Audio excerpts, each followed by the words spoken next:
அதில் வட்டி தொடர்பு இல்லாமல், வட்டி சம்பந்தப்படாமல் அவங்க வியாபாரம் பண்ண மாட்டாங்க.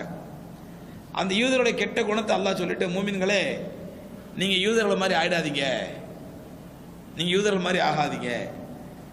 ஏன்னா ஏன் அல்லாஹ் சுப்ஹானஹு வ தஆலா மூமின்களை பார்த்து யூதர்களை மாதிரி ஆகாதீங்க அப்படின்னு சொல்றான்டா, இதற்கு முஃபஸ்ஸிர்கள் ரெண்டு விதமான கருத்துக்களை அழகா சொல்றாங்க. அல்லாஹ் ஒரு இடத்துல சொன்னா, யா அய்யுஹல்லதீன ஆமனு லா தகூனு கல்லதீன ஆதவ மூசா, மூமின்களே மூசா அலைஹிஸ்ஸலாத்தை வேதனைப்படுத்தினார்களே அவர்களை போன்று நீங்கள் ஆகாதீர்கள். அவங்க யாரு? யூதர்கள். மூசா அலைஹிஸ்ஸலாத்தை வேதனைப்படுத்தியவர்கள் யூதர்கள். அப்ப மூசா அலைஹிஸ்ஸலாத்தை வேதனைப்படுத்தி யூதர்களை போன்று நீங்கள் ஆகிவிடாதீர்கள் அப்படிங்கிற ஒரு வசனத்துல. அப்ப ஏன் அல்லாஹ் அப்படி சொல்றான்டா, அருமை சகோதரர்களே, பெருமானார் ஸல்லல்லாஹு அலைஹி வஸல்லம் சொல்றாங்க, என்னுடைய உம்மத்தினருக்கு ஒரு காலம் வரும், அந்த காலத்திலே யூதர்களை பின்பற்றுவதில் அவர்களுக்கு எவ்வளோ இன்ட்ரெஸ்டாக இருக்குன்னு சொன்னா, யூதர்களை பின்பற்றக்கூடிய விஷயத்திலே அவங்களுக்கு எவ்வளோ ஒரு லzzத், ஒரு டேஸ்ட் இருக்கும் அப்படின்னு சொன்னா, எவ்வளோ கஷ்டப்பட்டாவது யூதர்களை பின்பற்றுவாங்க, எவ்வளோ சிரமப்பட்டாவது யூதர்களை பின்பற்றுவாங்க. அந்த மாதிரி ஒரு காலம் வரும் அப்படின்னு சொல்லிட்டு உதாரணம் சொன்னாங்க நபி ஸல்லல்லாஹு அலைஹி வஸல்லம். ஒரு யூதன் தன்னுடைய உடலை சுருக்கி கொண்டு பாம்பின் பொந்துக்கில் நுழைந்தாலும் என்னுடைய உம்மத்தினரும் சில பேர் அப்படி நுழைய முற்படுவார்கள்.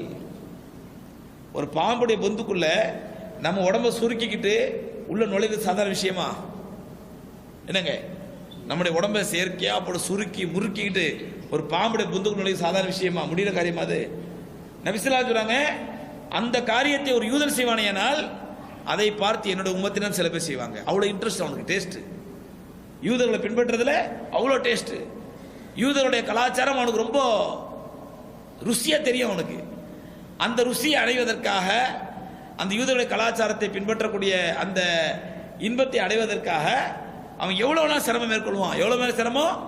உடலை சுருக்கி கொண்டு பாம்பின் புந்துக்கில் நுழைகிற அளவுக்கு சிரமமா இருந்தாலும் அந்த சிரமத்தை மேற்கொள்வான். அப்ப யூதர்களை பின்பற்றக்கூடிய விஷயத்துல எவ்வளவு கஷ்டமா இருந்தாலும் செய்வாங்கிறாங்க. முதல் விஷயம். இன்னொரு விஷயம் சொல்றாங்க ரசூலுல்லாஹி ஸல்லல்லாஹு அலைஹி வஸல்லம். அடுத்த உதாரணம் என்ன சொல்றாங்க, அது எவ்வளவு கேவலமான விஷயமா இருந்தாலும் அதையும் செய்வான் யூதர்களை பின்பற்றுவதற்காக. எவ்வளவு கேவலமான விஷயமா இருந்தாலும் சரி. உலகத்திலே பல மோசமான கெட்ட காரியம் ரசூலுல்லாஹ் சொல்றாங்க, யூதர்களில் ஒருத்தன் தன்னை பெற்ற தாயிடத்தில் விபச்சாரம் செய்வானால் என்னுடைய உம்மத்திலே சில உதவி அப்படி இருப்பான் யூதர்களை பின்பற்றக்கூடிய விஷயத்துல. யூதர்கள் சர்வ சாதாரணம், உங்களுக்கு தான் அது பெரிய பாவம், பெரிய பாரதூரமா தெரியும், அவனுக்கு சர்வ சாதாரணம். அதே மாதிரி செய்யக்கூடியவன் அவர்கள் ஒருத்தர் இருந்தா என்னுடைய உம்மத்திலே 4 உதவி இப்படி வருவான் இந்த காரியத்தை செய்யக்கூடியவன் நபி ஸல்லல்லாஹு அலைஹி வஸல்லம் சொல்றாங்க. அப்ப யூதர்களை பின்பற்றுவதிலே அப்படி ஒரு லzzத், ஒரு டேஸ்ட், ஒரு இன்பம், ஒரு ருசி இவனுக்கு கிடைச்சிரும். அந்த ருசியை பின்பற்றுவதிலே இவன் எவ்வளவு சிரமப்பட்டு வேணாலும் அந்த டேஸ்டை அடைவான் ரசூலுல்லாஹ் சொல்றாங்க. சகோதரர், இன்னைக்கு அது நடக்குது, இன்னைக்கு அது நடந்துட்டு இருக்குது. இன்னைக்கு உலகளாவிய அளவில் பார்ப்போமேனால் முஸ்லிம்கள், நான் குறிப்பா ஜோர்டான், லெபனான், எகிப்து, சிரியா இந்த மாதிரி நாடுகள்லாம் போய் பார்த்துருக்கிறேன். 2-3 தடவை போயிருக்கிறேன். அங்க முஸ்லீம்கள்லாம் பார்த்தீங்கன்னா கொஞ்சம் கூட இஸ்லாமிய அடையாளமே இருக்காது. இஸ்லாமிய அடையாளமே இருக்காது. பேர் மட்டும்தான் ஏதாவது அரபு பேர் இருக்குமே தவிர எந்த இஸ்லாமிய அடையாளமும் இருக்காது. அங்குள்ள கிறிஸ்தவர்களை போல, அங்குள்ள மற்ற யூதர்களை போல இவருடைய கலாச்சாரமும் கிட்டத்தட்ட அவர்களை போன்றே மாறிவிட்ட ஒரு மோசமான நிலையை பார்க்கலாம். இங்க நம்ம நாட்டில் ஒன்றும் பெரிய விசேஷம் ஒன்றும் இல்லை. இங்கேயும் பார்த்தீங்கன்னா சகோதரர்களே, இன்னைக்கு ரசூலுல்லாஹி ஸல்லல்லாஹு அலைஹி வஸல்லம் சுன்னத்தான நடைமுறையை பின்பற்றணும், சுன்னத்தான வழிமுறையை பின்பற்றணும். நம்முடைய உடை, நம்முடைய ஆடை, நம்முடைய முகத்திலே, நம்முடைய உடம்பிலே, நம்முடைய வெளிரங்கத்திலே, நம்முடைய அந்தரங்கத்திலே, நம்முடைய உடை கலாச்சாரம், உணவு கலாச்சாரம், இவைகள்லாம் பெருமானார் ஸல்லல்லாஹு அலைஹி வஸல்லம் கற்றுக் கொடுத்ததை பின்பற்றணும் அப்படின்னு சொன்னா இன்னைக்கு நம்மள ஒரு பெரிய ஒரு பெருங்கொண்டு கூட்டத்தில் இருக்கு, பெரிய அருவருப்பா இருக்கும் ரசூலுல்லாஹி சுன்னத்தை ஃபாலோ பண்றதுக்கு. அதே நேரத்தில் யூத மாதிரி, ஒரு கிறிஸ்தவ மாதிரி நல்ல அவன மாதிரியே இருக்கணும் அப்படின்னு சொன்னா அந்த மாதிரி இருக்க தயாரா இருக்கிறான். எந்த அளவுக்கு பாருங்க, நீங்க கோட் சூட் போடுறோம், கோட் சூட் கலாச்சாரம் இல்லை, இது யாருடைய கலாச்சாரங்க? கிறிஸ்தவனுடைய கலாச்சாரம். கிறிஸ்தவன் ஏன் கோட் சூட் போட்டான் அப்படின்னா அவனுடைய மேற்கத்திய நாடுகளில் இங்கிலாண்டாக இருக்கட்டும், ஜெர்மனியாக இருக்கட்டும், அல்லது பிரான்ஸாக இருக்கட்டும், போர்ச்சுகலாக இருக்கட்டும், இட்டாலியாக இருக்கட்டும், அவனுடைய மேற்கத்திய பகுதிகளில் அவனுடைய ஐரோப்பா நாடுகளில் பெரும்பாலும் குளிர் நேரம், அவனுக்கு பெரும்பாலும் குளிர் பிரதேசம். அவன் அந்த குளிர் பிரதேசத்தில் கோட்டை போட்டுக்கிட்டு, ஷர்ட்டுக்கு மேலே கோட்டு போட்டுக்கிட்டு, அந்த கோட்டு பாக்கெட்டுக்குள்ளே கையை விட்டுப்பான். என் கையில் குளிர் படக்கூடாதுன்னு ஒத்துப்பான். அப்படி அவன் செஞ்சானா அது நியாயம். நம்மால் 120 டிகிரி வெயில் அடிக்கும், இங்கே கோட்டை போட்டு கோட்டுக்குள்ளே கையை விட்டுப்பான், கால் பாக்கெட்டுக்குள்ளே. பாக்கெட்டில் கை விட்டு அப்படி செய்யலாம் நடப்பார். எதுக்கு இந்த கோட்டு சுட்டு ஏன் இந்த பாக்கெட்டில் கை விடுறாரு? அப்படியே அந்த கிறிஸ்தவ கலாச்சாரத்தை ஃபாலோ பண்ணி, கிறிஸ்தவ கலாச்சாரத்தை அப்படியே ஃபாலோ பண்ணி நீ இருந்தா இல்லையா? அப்போ அது ஒரு பைத்தியகாரத்தனமான செயல் தெரிஞ்சா கூட இன்னைக்கு ஒரு ஆஃபீஸுக்கோ, ஒரு அலுவலகத்துக்கோ, அல்லது ஒரு இன்டர்வியூக்கோ, அல்லது ஒரு ஃபார்மல் நிகழ்ச்சிக்கோ போகணும்னு சொன்னா அவன் அந்த கோட் சூட்டோட போனா அவனுக்கு மரியாதை. அது இப்போ கிளப்புகளில் வேட்டி கூட கொடுத்துட்டு வரக்கூடாதுங்கிறான். வேட்டி கூட கொடுத்துட்டு வராது, ஜட்டியோட போனாலும் பரவாயில்லன்னு படுத்துட்டு வேட்டி கொடுத்துட்டு வந்துடாது அப்படிங்கிறான். அப்போ எந்த அளவுக்கு அந்த அடிமை கலாச்சாரம் பாருங்க. ஸோ இதுக்கு பின்னாடி நம்ம ஒரு பெரிய சூழ்ச்சியை பார்த்தோம்னா, இந்தியாவிலே முஸ்லீம்கள் மிகப்பெரிய கிளர்ச்சி செய்கிறாங்க சுதந்திரம் கேட்டு. பிரிட்டிஷ் காலத்தில் சுதந்திர போராட்டத்தை ஆரம்பித்தது யாரு தான்? முஸ்லீம்கள் தான். முஸ்லீம்கள் தான் முதல்ல ஆரம்பித்தாங்க. கிட்டத்தட்ட 100-150 ஆண்டுகள் வரை ஆங்கிலேயர்களை சோலோவா ஏற்றுக்கிட்டது முஸ்லீம்கள் மட்டும்தான். தன்னந்தனியே ஏற்றுக்கிட்டு இருந்தாங்க முஸ்லீம்கள். அப்புறம் மகாத்மா காந்தி சவுத் ஆப்பிரிக்காவில் வந்து இறங்குறாரு. அங்கே அடிபட்டு உதப்பட்டு அவர் தீண்டாமன்னு சொல்லி ரயிலோடு கீழே தள்ளி அந்த கோவத்தில் வந்து இறங்குறாரு.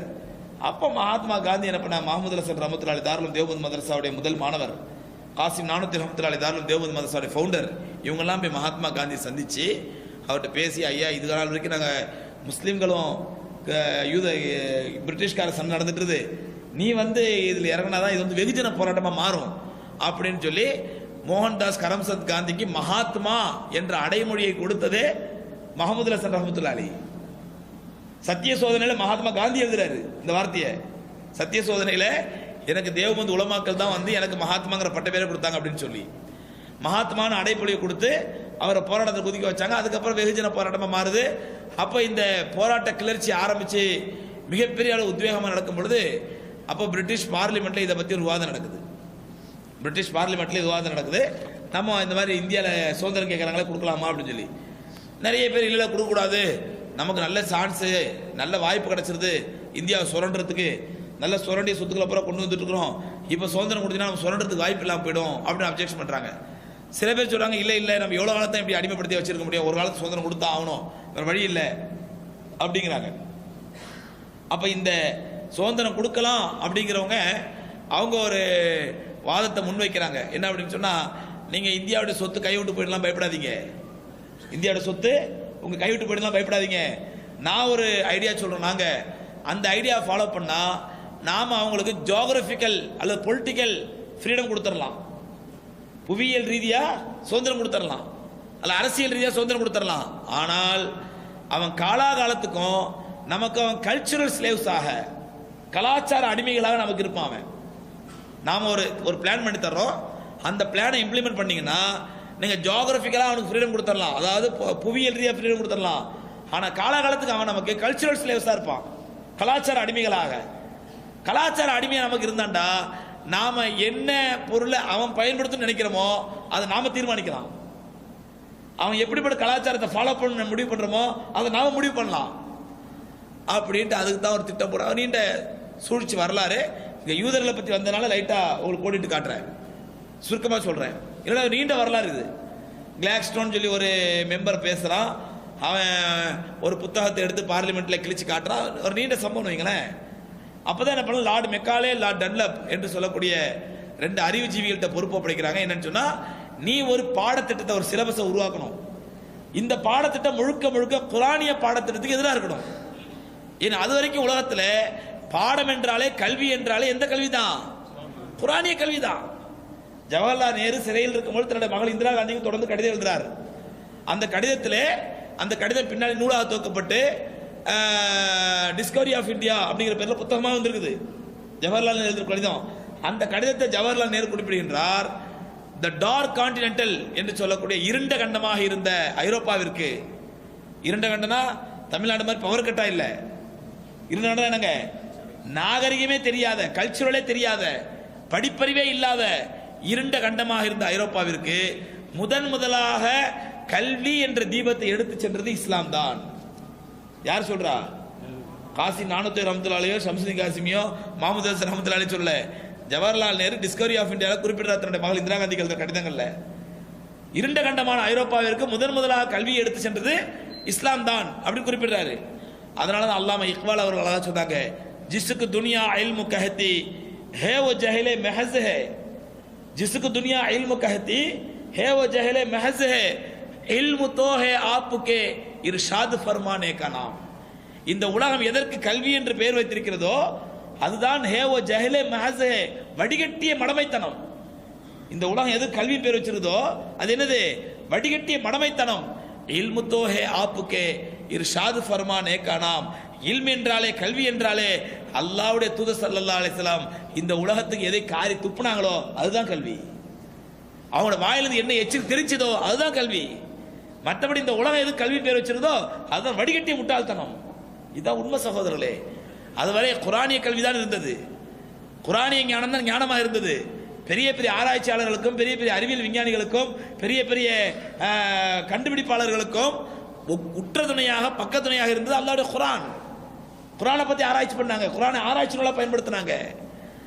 இந்த நிலையை விட்டு மக்களை திருப்பி நாம அவங்களுக்கு ஒரு சிலபஸ் கொடுக்கணும். அந்த சிலபஸ் அவன் படிச்சான்டா காலாகாலத்துக்கும் அவன் நமக்கு அடிமைப்பட்டு கிடப்பான். எந்த ரீதியாக? கலாச்சார ரீதியாக. புவியியல் ரீதியாக நம்ம என்ன கொடுத்துடலாம்? சுதந்திரம் கொடுத்துடலாம். பொலிட்டிக்கல் ரீதியாக சுதந்திரம் கொடுத்துடலாம். ஆனா கலாச்சார ரீதியாக அவன் நமக்கு அடிமைப்பட்டு கிடப்பான் அப்படின்னு திட்டமிட்டு தான் அவர்கள் ஒரு பாடத்திட்டத்தை உருவாக்குனாங்க. அந்த பாடத்திட்டம் தான் நீங்க நம்ம படிச்சுட்டு இருக்கிறோம். அந்த பாடத்திட்டத்தை படிக்கக்கூடியவர்கள் தான், அந்த பாடத்திட்டத்தை படிக்கக்கூடியவர்கள் தான் இன்னைக்கு கிட்டத்தட்ட நஸ்ரானிகளாகவும் அல்ல குஃப்ர்லையும் காஃபிர்களாகவும் மாறிக்கிட்டு இருக்கிறாங்க. எதுப்போ எப்போ அவனுக்கு இஸ்லாமிய பாடத்திட்டம் தெரியாதோ, இஸ்லாமிய கல்வி தெரியாதோ, வெறும் இந்த பாடத்திட்டத்தை மட்டும், இந்த லார்டு மெக்காலே உருவாக்கி கொடுத்த பாடத்திட்டத்தை மட்டும் படிக்கிறானோ அவனுடைய இறுதி எல்லை குஃப்ரா தான் இருக்கும். அவனை உருவாக்கக்கூடிய பாடத்திட்டம் எதை உருவாக்கும்? இன்னைக்கு பார்க்குற அப்துல் கலாம்களை தான் உருவாக்கும். அப்துல் கலாம் பெரிய விஞ்ஞானி, பெரிய அறிவாளி, ஆனால் இஸ்லாமிய அட்மாஸ்பியர் இல்லை அவர்கிட்ட, இஸ்லாமிய தொடர்பே இல்லை, குர்ஆன் ஹதீஸ் ஞானமே இல்லை, இஸ்லாமிய சூழ்நிலையே இல்லை. அதனால அவர் படித்த கல்வி அவர் எங்க கொண்டு போய் சேர்த்துருச்சு? ரிப்போர்ட்டர் கேட்குற நிருபர்கள், நீங்க கண்டுபிடிக்கக்கூடிய அறிவியல் கண்டுபிடிப்பு, நீங்கள் பெரிய விஞ்ஞானி, அறிவியல் கண்டுபிடிச்சு ஏதாவது தோல்வி அடைஞ்சா அந்த தோல்வியை எப்படி நீங்க மனசாந்தியா மாத்துவீங்க, அந்த தோல்வி எப்படி சமாளிப்பீங்க, அந்த நேரத்தில் உங்களுக்கு எது ஆறுதல் தரும் அப்படிங்கும் பொழுது அவர் சொல்றாரு, இதுவும் தான் ஆறுதல் தருங்கிறாரு. இதுவும் தாங்கிறாரு. இதுவும் காட்டுறது வீணைய, இதுவும் காட்டுறது நடராஜர் சிலைய. பத்திரிகை வந்துச்சு, முன்னாடி இருக்கிற வீணையை காட்டுறாரு. எனக்கு தோல்வி ஏற்படும் பொழுது தான் அந்த வீணையை வாசிப்பேன், தோல்வி ஏற்படும் போது நடராஜர் சிலையை கும்பிடுவேன், இதுதான் எனக்கு ஆறுதல் தரும் அப்படிங்கிறாரு. பேர் அப்துல் கலாம், பிறந்தது இஸ்லாமிய குடும்பத்தில். ஆனால் அவர் படித்த கல்வி முழுக்க லார்டு மெக்காலே உருவாக்கிய பாடத்திட்டம், ஆங்கிலேயர் உருவாக்கிய பாடத்திட்டம். அவர் படித்த கல்வி முழுக்க பிரிட்டிஷ்காரன் உருவாக்கிய பாடத்திட்டம். அவருக்கு இஸ்லாமிய அட்மாஸ்பியரே இல்லை, இஸ்லாமிய சூழ்நிலை. இது நான் உதாரணத்துக்கு சொல்றேன். அப்துல் கலாம் நமக்கு எந்த கோபம் கிடையாது. அப்துல் கலாமா இருக்கட்டும், தஸ்லீமா நஸ்ரீனா இருக்கட்டும், சல்மான் ருஷ்டியா இருக்கட்டும், பத்ர் சைதுகளா இருக்கட்டும், யாரா இருக்கட்டும், அவர்கள் படிக்கக்கூடிய கல்வி இஸ்லாமிய பேக்ரவுண்ட் இல்லை.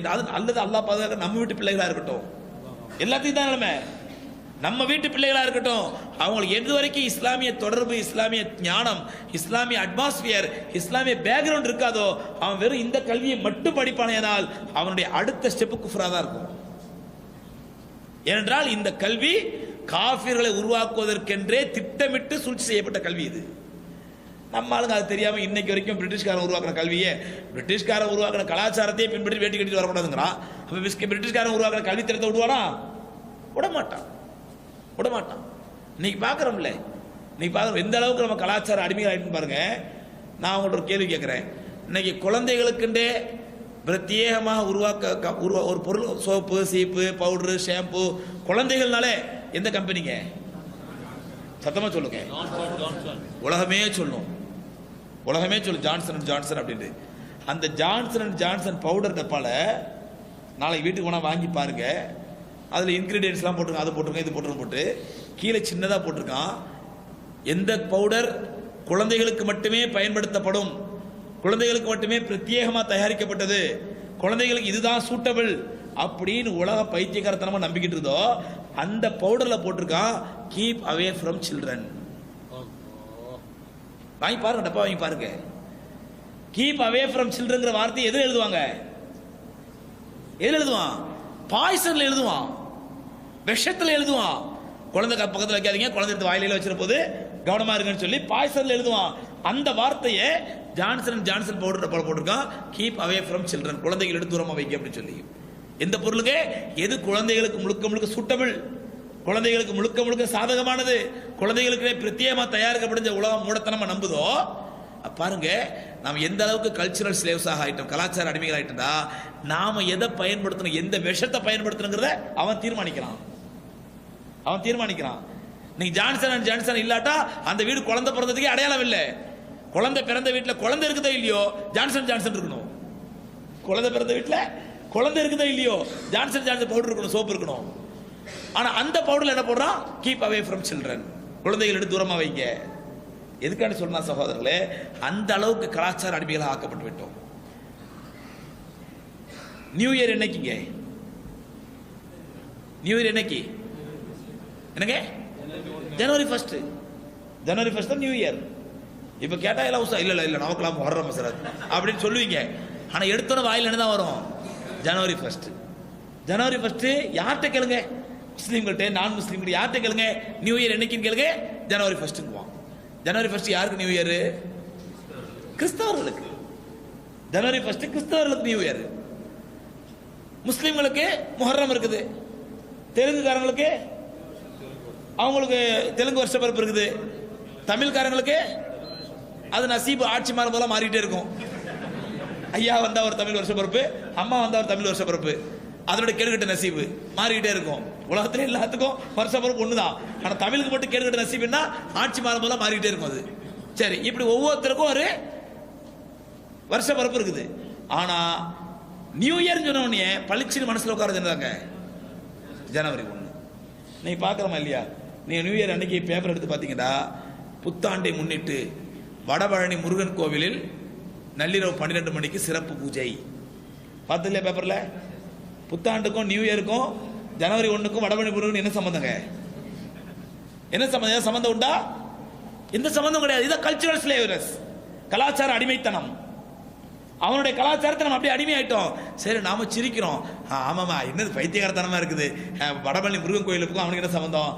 நீங்க டிசம்பர் 31க்கு ஜனவரி 1 அன்னைக்கு பாருங்க, நம்ம பாபா தர்காக்கு விசேஷமான சீரியல் லைட்டு,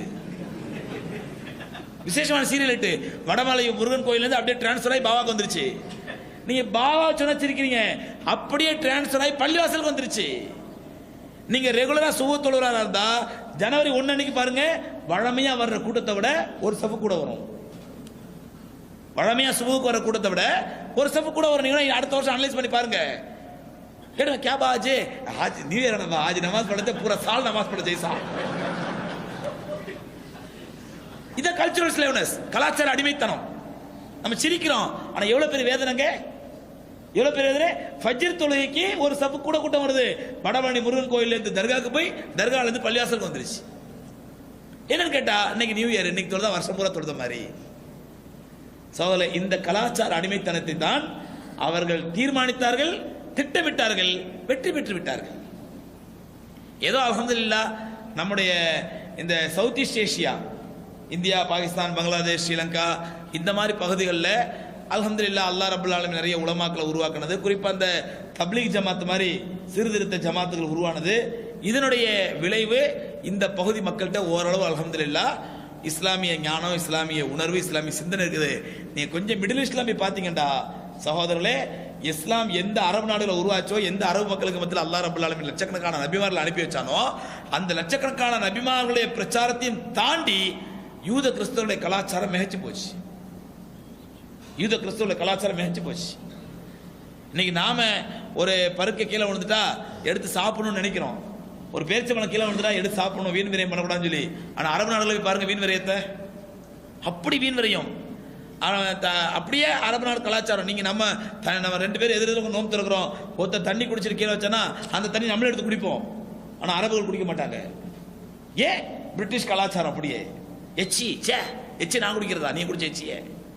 ஸோ எதுக்காண்டி சொல்றேன்னு சொன்னா அதைத்தான் அல்லாஹ் சொல்றான், யூதர்களுடைய விஷயத்திலே ரொம்ப கவனமா இருக்க. இந்த வட்டி என்பதும் முழுக்க முழுக்க யூதருடைய கிரியேஷன், யூதருடைய உருவாக்கம். இந்த வட்டி மூமின்களே, நீங்க யூதர்களுடைய கலாச்சாரத்திற்கு அடிமையாகி, யூதருடைய சிந்தனைக்கு அடிமையாகி இந்த வட்டியில போய் மாட்டிக்காதீங்க. நீங்க நினைக்கலாம் நான் வட்டி வாங்குறது இல்லைங்க, யாருக்கு தெரியாது அப்படி நினைச்சிட்டு இருக்கலாம். ஆனால் ஒரு நாள் வரும், அந்த நாளில் அல்லாஹ் உங்களுடைய அந்தரங்கங்களை எல்லாம் வெளிப்படுத்தி விடுவான், அந்தரங்களை எல்லாம் வெளிப்படுத்திடுவான். இன்னைக்கு வரதட்சணையை பத்தி எடுத்தீங்கன்னா ஒரு காலம் இருந்துச்சு, வரதட்சணை கொடுப்பாங்க வாங்குவாங்க, இத்தனை பவுன் அத்தனை பவுன் இத்தனை ஆயிரம் இத்தனை லட்சம் எல்லாம் நடக்கும். இப்போ வரதட்சணை என்ன ஃபேஷன் அப்படின்னாக்கா, முதல் கண்டிஷனு இந்த பாருங்க, 1 லட்ச ரூபாய் வரதட்சணை கொடுத்துடணும், ஆனா யார்கிட்டையும் சொல்லக்கூடாது, வெளியே தெரிஞ்ச அசிங்கம், யார்கிட்ட சொல்லக்கூடாது. இப்ப அக்ரிமெண்ட் அப்படிதான் ஆரம்பிக்குது. 1 லட்ச ரூபாய் வரதட்சணை கொடுக்கணும், ஆனா யார்கிட்டையும் சொல்லக்கூடாது. இது யாரை ஏமாத்த?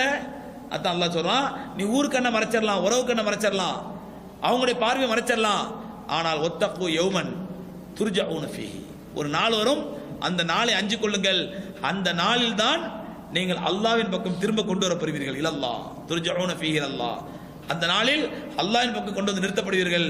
சும்ம துவஃபா குல்லு நஃப்ஸின் மா கஸபத், அந்த நேரத்திலே ஒவ்வொரு ஆத்மாவுக்கும் அவர்கள் என்ன சம்பாதித்தார்களோ அதற்குரிய கூலி வழங்கப்படும்.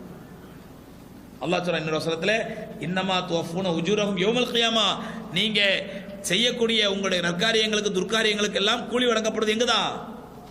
எங்கதான்? மறுமையில் தான். அதனால தான் அல்லாஹ் ரப்பல் ஆலமீன் சொல்றான், நீங்க உலகத்தில் இன்னைக்கு பகவத்கீதையில் ஒன்று சொல்லுவாங்க, ஒரு அற்புதமான வாசகம், கடமையை செய் பலனை எதிர்பாராதே. ஆனா அல்லாஹ்வுடைய கொள்கை என்ன தெரியுமா? இல்ல, பைத்தியகாரத்தனம் இல்லை, பைத்தியகாரத்தனமா கடமையை செய் பலனை எதிர்பாராதே. இன்னைக்கு உலகத்தில் யாருமே பலனை எதிர்பார்க்காம எதுவுமே செய்ய மாட்டான், மனித இயல்பு அது. கடமையை செய் பலனை எதிர்பாராங்கிறது இயற்கைக்கு எதிரானது, இயற்கைக்கு எதிரானது, மனிதனுடைய இயல்பு. அவன் ஏதாவது கடமையை செஞ்சா அவனுக்கு என்ன பிரயோஜனம்? உருப்படியா பிரயோஜனமே இல்லாத காரியத்தை மனசு ஜீவன பைத்தியகாரத்தனமா? அதான் அல்லாஹ் மனிதனை படைச்சதுனால, அவனுடைய இயற்கை குணங்களை தெரிஞ்சதுனால அல்லாஹ் சொல்றாங்க, இருங்க, கடமையை செய்யுங்கள், பலனை எதிர்பாருங்கள், ஆனால் அந்த பலன் உலகத்தில் அழியக்கூடிய பலனை எதிர்பார்க்காதீங்க, அழியாத ஆகரத்திலே பலனை எதிர்பாருங்க.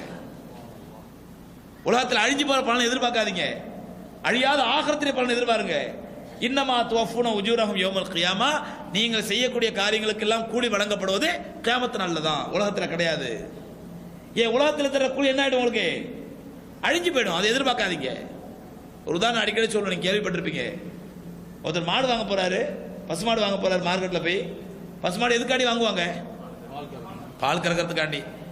கேட்கிறாரு, இந்த மாடு எத்தனை லிட்டர் பால் கறக்குங்க? இது ஒரு நாளைக்கு 10 லிட்டர் கறக்குங்க. இந்த மாடு இது 12 லிட்டர் கறக்குங்க. விலை ரெண்டும் ஒரே விலை தாங்க. அப்ப எதுதான் வாங்குவோம்? ஏன்னா மாடு தான், நம்ம பால் தான் நமக்கு நோக்கம். 12 லிட்டர் மாட்டை வாங்கிட்டு வந்துட்டாரு. பார்த்தா மாஷா அல்லாஹ், காலையில் 6 லிட்டர் கறக்குது, சாயந்தரம் 6 லிட்டர் கறக்குது, 12 லிட்டர் கறக்குது. ஆனா இவருக்கு வாங்கிட்டு வந்ததுக்கு அப்புறம் பால் மட்டுமா கிடைக்கும்? டெய்லி 3 கூட சாணமும் கிடைக்கும். கிடைக்குமா? கிடைக்காதாங்க. 3 கூட சாணம் கிடைக்கும். சாணத்தை எவ்வளவு பிரயோஜனம் இருக்குது? சாணத்துக்கு எவ்வளவு பிரயோஜனம் இருக்குது? உரமா பயன்படுத்தலாம், நம்ம செடி கொடிகள் உரமா போடலாம், எவ்வளவு பிரயோஜனம் இருக்குது. அதனால சாணமும் ஒரு யூஸ்ஃபுல் பொருள் தான், சாணமும் ஒரு நல்ல பொருள் தான். அப்படிங்கிறதுக்காண்டி மாடு வாங்கும் போது யாரா சாணத்தை நோக்கமாச்சு வாங்குவானா? இந்த மாடு எத்தனை கூட சாணம் போடுங்க, இது 4 கூட போடுங்க, அந்த மாடு அந்த 5 கூட போடும், அப்ப அந்த மாட்டை தான் யாரா வாங்குவானா? சகோதரர்களே, அல்லாஹ் மறுமையில் தரக்கூடிய கூலி பால் என்றால் உலகத்தில் தர்ற கூலி சாணம். நீங்க பாலை நோக்கமாக வைத்து மறுமையில் அல்லாஹ் தரக்கூடிய கூலியை மட்டும் நோக்கமாக வைத்து எந்த காரியத்தை செய்வீர்கள் என்றால் அல்லாஹ் உலகம் என்ற சாணத்தையும் சேர்த்தான் தருவான் நமக்கு. உலகத்தில் பிச்சை போட மாட்டான், உலகத்தில் கஷ்டப்படுத்த மாட்டான். நீங்கள் ஜக்காத்து கொடுத்தீங்கன்னா, சதகா பண்ணீங்கன்னா, தர்மம் செஞ்சீங்கன்னா அல்லாஹ் மறுமையில் கூலி தருவான். அந்த பாலை மட்டும் நோக்கமாக வைத்து நீங்கள் சக்காத்து கொடுங்க, சதகா கொடுங்க, தர்மம் செய்யுங்க, நல்ல அமல் செய்யுங்க. ஆனால் அந்த பாலை நோக்கமாக வைத்து நீங்கள் இந்த நற்காரியங்களை செய்யும் பொழுது அல்லாஹ் உலகம் என்ற சாணத்தை சேர்த்து தருவான். உலக சாணம், இந்த சாணத்தை சேர்த்து தருவான். அதான் ரப்பல் ஆலமீன் சொல்றான், ஒத்தகு யௌமன், நன்றாக புரிந்து கொள்ளுங்கள், அந்த நாளை பயந்து கொள்ளுங்கள், துர்ஜஊன ஃபீஹி இலல்லாஹ், அந்த நாளிலே நீங்கள் அல்லாஹ்வின் பக்கம் திருப்பப்படுவீர்கள். சும்ம துவஃபா குல்லு நஃப்ஸின் மா கஸபத், எந்த ஒரு ஆத்மாவும் அவர்கள் செய்த காரியங்களுக்காக மறுமையில கூலி வழங்கப்படும். வஹும் லா யுதுலமூன், அவர்கள் எந்த விதமான அநீதமும் இழைக்கப்பட மாட்டார்கள். அல்லாஹ் இதே இன்னொரு வசனத்தில் தெளிவா சொல்றான், ஒமை யஅமல் மிஸ்கால தர்ரத்தின் கைரன் யரா, யார் ஒரு அணு அளவுக்கு நன்மையை செய்வானோ அதனுடைய கூலியும் அங்கே பார்ப்பான். ஒமை யஅமல் மிஸ்கால தர்ரத்தின் ஷர்ரன், யார் ஒரு அணு அளவுக்கு தீங்கு செய்வானோ யரா, அதையும் அவன் அங்கே பார்த்துக் கொள்வான். அப்ப அவனுடைய நன்மையா இருக்கட்டும் தீமையா இருக்கட்டும் அணு அளவு இருந்தால் கூட அல்லாஹ்விடத்திலே மறைக்க முடியாது. சொல்லிட்டு அல்லாஹ் சுப்ஹானஹு வ தஆலா இறுதி வசனங்கள்ல, சூரத்துல் பக்ராவுடைய இறுதி வசனங்கள்ல, லில்லாஹி மா ஃபிஸ் ஸமாவாத்தி வ மா ஃபில் அர்த், வானத்தில் உள்ளவை பூமியில் உள்ளவை அனைத்தும் அல்லாஹ்வுக்குரியது. வ இன் துபது மா ஃபி அன்ஃபுசிக்கும் அவ் துஃபூஹு யுஹாசிபுக்கும் பிஹில்லாஹ், நீங்கள் எந்த ஒரு விஷயத்தை உள்ளத்திலே மறைத்து வைத்தாலும் சரி, அதை வெளிப்படுத்தினாலும் சரி, அல்லாஹ் அதை விசாரிக்கத்தான் செய்வான். உள்ளத்துல நினைச்சாலும் அல்லாஹ் என்ன பண்ணுவான்? விசாரிப்பான். ஒரு பாவம் செய்யலாமா அப்படி நினைச்சிங்க, பாவம் செய்யலாமா நினைச்சாலும் அல்லாஹ் விசாரிப்பான். இது கொடுமையா இருக்குது, நான் முதல்ல நினைக்கிறேன் பாவம் செய்யலாமான்னு, அப்புறம் அஸ்தக்ஃபிருல்லாஹ் நான் செய்ய வேண்டாம் அப்படின்னு தீர்மானிச்சிடறேன். இப்ப நினைச்சதுக்காண்டி அல்லாஹ் என்ன விசாரிப்பானா? அல்லாஹ் முதல்ல அப்படித்தான் தீர்ப்பு எழுதி வச்சிருந்தான், அதான் அல்லாஹ்வோட தீர்ப்பு. அப்புறம் சஹாபாக்கள் வந்து ரசூலுல்லாஹ் முறையிடுறாங்க, யார ரசூலுல்லாஹ் இது என்ன சரி, நாங்க மனிதர்கள் உள்ளத்துல தப்பான எண்ணங்கள் ஆசைகள் இச்சைகள் வர்றது இயல்பு, ஆனா அப்புறம் விளைவிக்கிறோமா இல்லையா, அப்புறம் தப்ப செய்யாம ஒதுங்கிறோமா இல்லையா, அந்த பாவத்தை செய்யாம விளைவிக்கிறோமா இல்லையா, யார ரசூலுல்லாஹ் நாங்க நினைச்சாலுமா பாவம். சஹாபாக்கள் முறையிட்டதன் விளைவு அல்லாஹ் சுப்ஹானஹு வ தஆலா அடுத்த ஆயத்தை இறக்கினான், லா யுகல்லிஃபுல்லாஹு நஃப்ஸன் இல்லா உஸ்ஸஹா, எந்த ஒரு ஆத்மாவும் அவர்களால் முடியாத ஒன்றை அல்லாஹ் திணிக்க மாட்டான், அவங்க திணிக்க மாட்டான். மாறாக நீங்கள் எதை உள்ளத்திலே முதல்ல நினைக்கிறீங்க, ஒரு பாவம் செய்யலாம் நினைக்கிறீங்க, நினைச்சா உங்களுக்கு தப்பு கிடையாது, பாவம் கிடையாது. அந்த நினைத்த பாவத்தை எப்பொழுது செயல்வடம் கொடுப்பீர்களோ அப்பதான் உங்களுக்கு தண்டனை, அல்லாஹ் சொல்றா பாருங்க. அடுத்த வசனம் அல்லாஹ் சொல்றான், யுஹாசிபுக்கு பிஹில்லாஹ், நீங்கள் உள்ளத்தில் நினைத்தாலும் தண்டிப்பான்னு சொல்லிட்டு சஹாபாக்கள் முறையிட்டதுனால அடுத்த அல்லாஹ் ஆயத்துறான், ஃபயக்ஃபிர் லிமன் யஷா, அவன் நாடியவர்களை மன்னித்து விடுவான். உள்ளத்தில் நினைச்சாலும் தப்பில்லை, நினைச்சு விடுவான். வயுஅذிபு மன் யஷா, அதே நேரத்தில் அவன் உள்ளத்தில் நினைத்ததை செயல் வடிவம் கொடுத்து விட்டால் அவன் கண்டிப்பாக அதாபு செய்வான். வல்லாஹு அலா குல்லி ஷைஇன் கதீர், அல்லாஹ் அனைத்து விஷயங்கள் மீதும் சக்தி பெற்றவன். அருமை சகோதரர்களே, இது அல்லாஹ் சுப்ஹானஹு வ தஆலா இந்த சமுதாயத்துக்கு ரசூலுல்லாஹ்வுடைய உம்மத்துக்கு செஞ்ச மிகப்பெரிய கிருபை. அல்லாஹ் எவ்வளோ பெரிய அருளாளன் பாருங்க. ஒரு நன்மையான விஷயத்தை செய்யணும்னு நினைச்சிட்டாலே என்ன உண்டு? நன்மை உண்டு.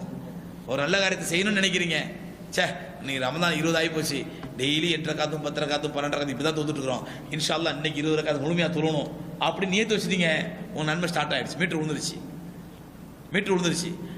வந்து எதை உள்ளத்தில் நினைச்சிங்களோ அதை வந்து கரெக்டா இஷா தொழுகைக்கு வந்து கரெக்டா 20 ரக்காத் தொழுதீங்கன்னா, மன் ஜாஅ பில் ஹஸனதி ஃபலஹு அஷ்ரு அம்சாலிஹா, யார் ஒரு நன்மையை செய்வாரோ அவருக்கு 10 மடங்கு கூலி அல்லாஹ் தர்றான், 10 மடங்கு கூலி அல்லாஹ் தர்றான். அப்படி 20 ரக்காத் தொழுதீங்கடா அல்லாஹ் நன்மை எத்தனை தர்றான்? எத்தனைங்க? 200 ரக்காத் தொழுத நன்மை அல்லாஹ் தர்றான். அல்லாஹ்வுடைய வாக்குறுதி. முதல்ல உள்ளத்துல நினைச்சிட்டாலே உங்களுக்கு மீட்டர் விழுந்துருச்சு, நன்மை ஆரம்பிச்சிருச்சு. சரி நீ தொழுகணும் அப்படி நினைச்சிட்டீங்க, சரி நாளைக்கு தஹஜ்ஜுத் தொழுகை இன்ஷா அல்லாஹ் கொஞ்சம் சீக்கிரம் எழுந்துச்சு 8 ரக்காத் தொழுகணும் அப்படி நியத்து வச்சிட்டீங்க, உன் நன்மை விழுந்துருச்சு. எழுச்சிருச்சு, எதை நினைச்சீங்களோ அதை நிறைவேற்றிட்டீங்கன்னா 10 மடங்கு கூலி. அல்லாஹ் சொல்றான் குர்ஆன்ல, மன் ஜாஅ பில் ஹஸனதி ஃபலஹு அஷ்ரு அம்சாலிஹா, யார் நன்மையான காரியத்தை செய்வாரோ 10 மடங்கு கூலி. பாருங்களேன், ரசூலுல்லாஹி ஸல்லல்லாஹு அலைஹி வஸல்லம் மன் சாம ரமலான வ அத்பாஉ சித்த மின் ஷவ்வால், யார் ஒரு ரமலானில் நோன்பு வைத்து அதை தொடர்ந்து ரமலான் ஷவ்வாலிலே 6 நோன்பு வைப்பாரோ ஃபலஹு சாம தஹர் குல்லுஹு, ஒரு வருடம் முழுவதும் நோன்பு வச்ச நன்மை. ஏன் ஒரு வருஷத்துக்கு எத்தனை நாள்? 364. இப்ப 30 நாள் ரமலான் நோன்பு வச்சிட்டோம், 6 நாள் 6 நோன்பு ஆச்சு, அப்ப 36 நோன்பு, 36 × 10 360, கிட்டத்தட்ட ஒரு வருஷம் நோன்பு. அப்ப எந்த ஒரு காரியத்துக்குமே ஒரு மூமின் இஹ்லாஸாக அல்லாஹ்வுக்காக செய்வாரேனால் அவருக்கு அல்லாஹ் சுப்ஹானஹு வ தஆலா 10 மடங்கு கூலியை தரான். இது நன்மை விஷயத்திலே.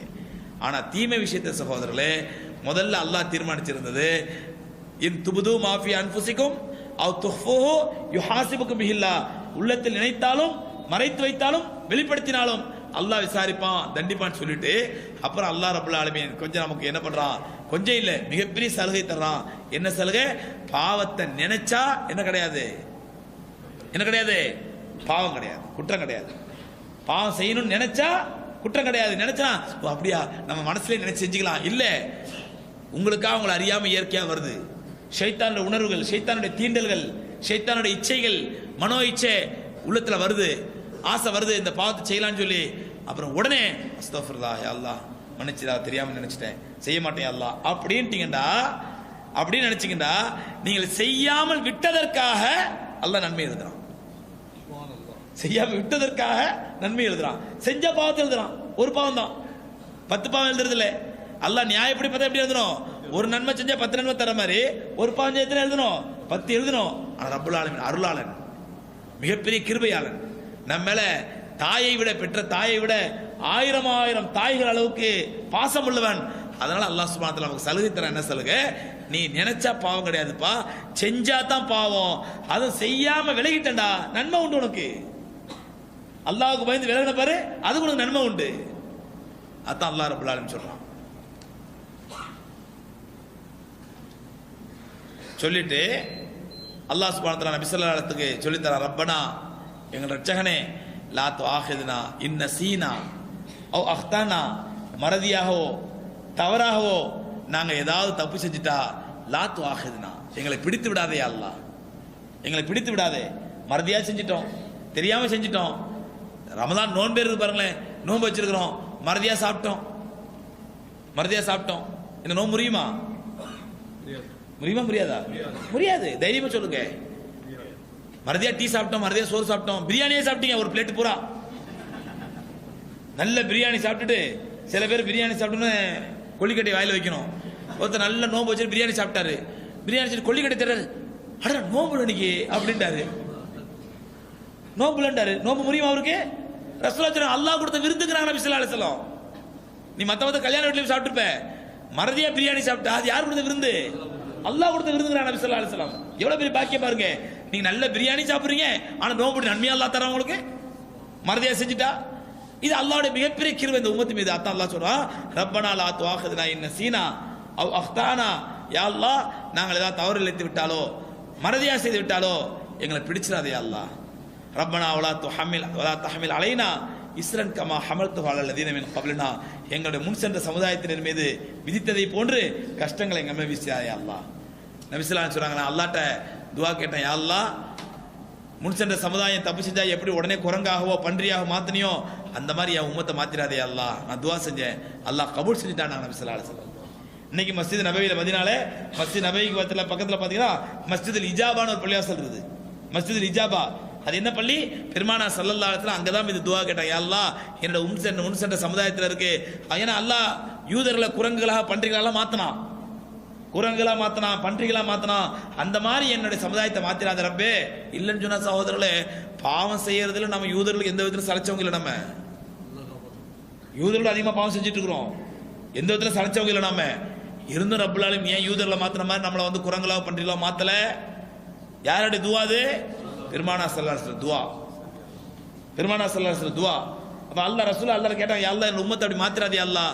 ரப்பல் ஆலமீன் கபூல் செஞ்சுக்கிட்டான். அதான் சொல்றாங்க, லா தஹ்மில் அலைனா இஸ்ரன் கமா ஹமல்துஹு அலல் லதீன மின் கப்லினா, எங்களுடைய முன் சென்ற சமுதாயத்தினருக்கு நீ எப்படிப்பட்ட சிரமத்தையும் கஷ்டத்தையும் கொடுத்திருந்தியோ ரப்பே அந்த மாதிரி எங்களுக்கு கொடுத்துறாதே யா அல்லாஹ்.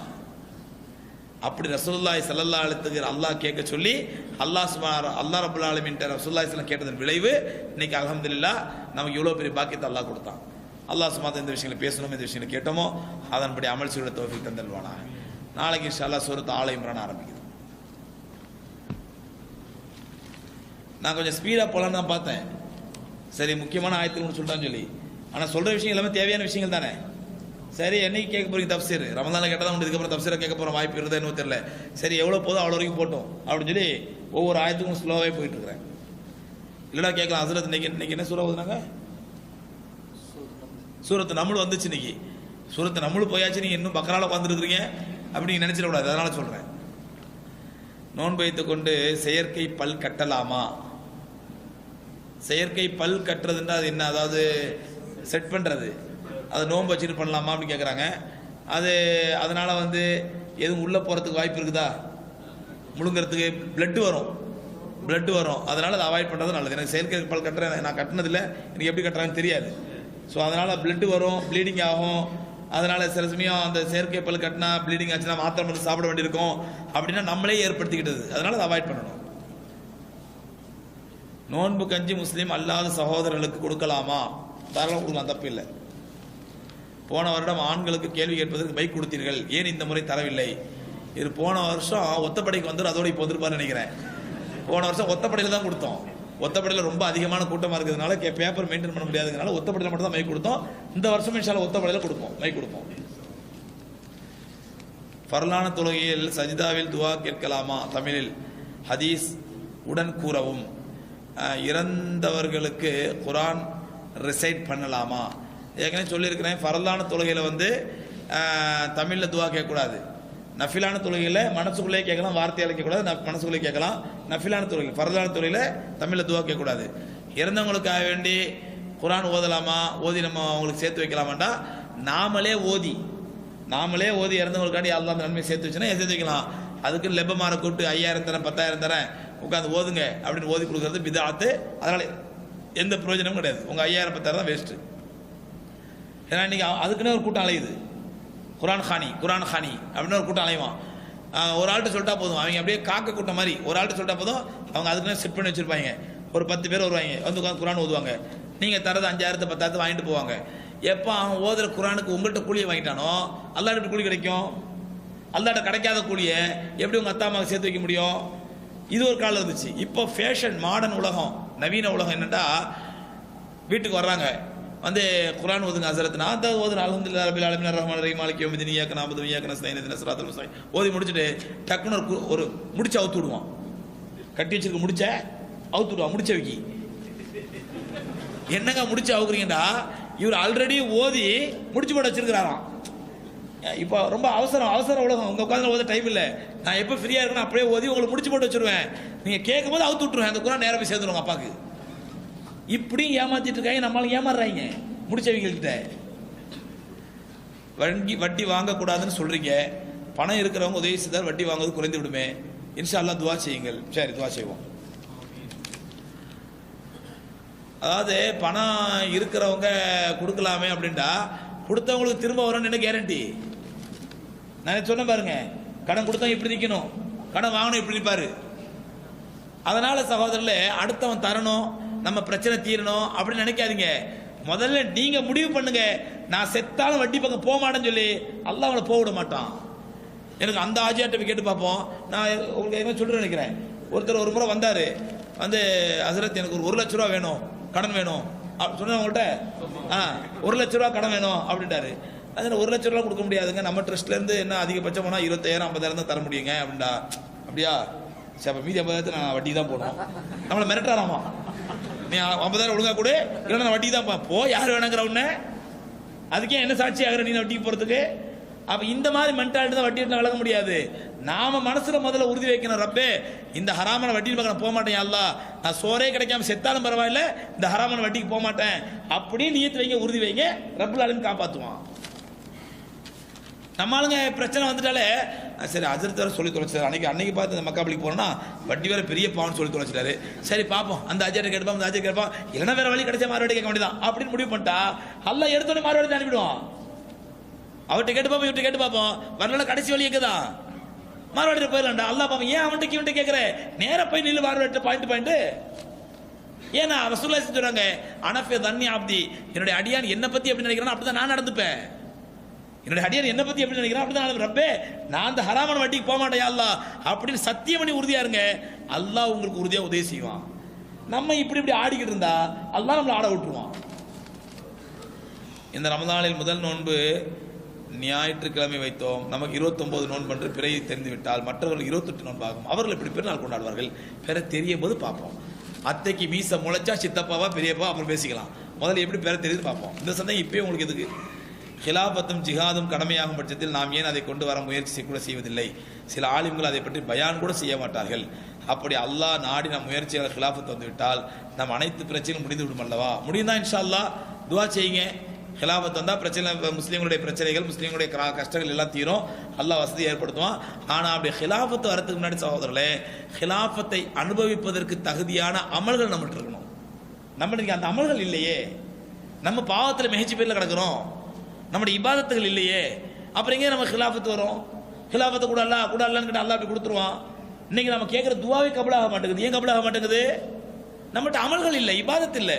அதனால முதல்ல இபாதத்துகளை சரி பண்ணணும், நம்முடைய அமல்களை சரி பண்ணணும், நம்முடைய தக்வாவை சரி பண்ணணும், நம்முடைய பாவங்களை தௌபா செய்யணும். இன்ஷா அல்லாஹ் அல்லாஹ் ரப்பல் ஆலமீன் கண்டிப்பாக ஹிலாஃபத்தை கொடுப்பான். சில வருடங்களால் ஆர்எஸ்எஸ், பிஜேபி தீவிரவாதிகளால் நம் முஸ்லீம் பெண்கள் காதல் திருமணம் என்னும் பெயரால் கற்பிழந்து அல்லது இந்துக்களாக மதம் மாறி இஸ்லாத்தை விட்டு சென்று விடுகிறார்கள். இதை பற்றி நம் பள்ளியில் வர பெண்களுக்கு ஒரு சிறிய நல்லுபதேசம் தருமாறு தாழ்வு. இந்த தக்குவா பூரா ரம்ஜான்ல தான் வரும். நமக்கு எழுதின ரம்ஜானுக்கு அப்புறம் காணப்படுவார். இது ரம்ஜான் தக்குவா. அதனால் அல்ஹம்துலில்லாஹ் நாங்கள் எங்களால் முடிஞ்ச அளவுக்கு செஞ்சுட்டு தான் இருக்கிறோம்.